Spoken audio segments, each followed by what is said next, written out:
नमस्कार मित्रांनो, आज आपल्या महाराष्ट्रामध्ये दुःखद घटना घडलेली आहे.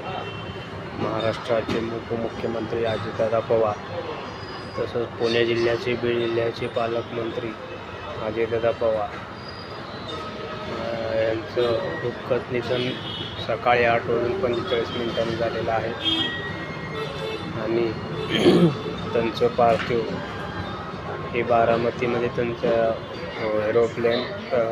एरोप्लेन क्रॅश त्याच्यामध्ये त्यांचा मृत्यू झाला आहे. माझ्याकडून अजितदादांना भावपूर्ण श्रद्धांजली.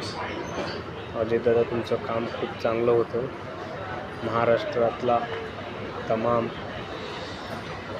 राजकारणी नेता आणि उत्कृष्ट नेता दादा तुम्ही होते.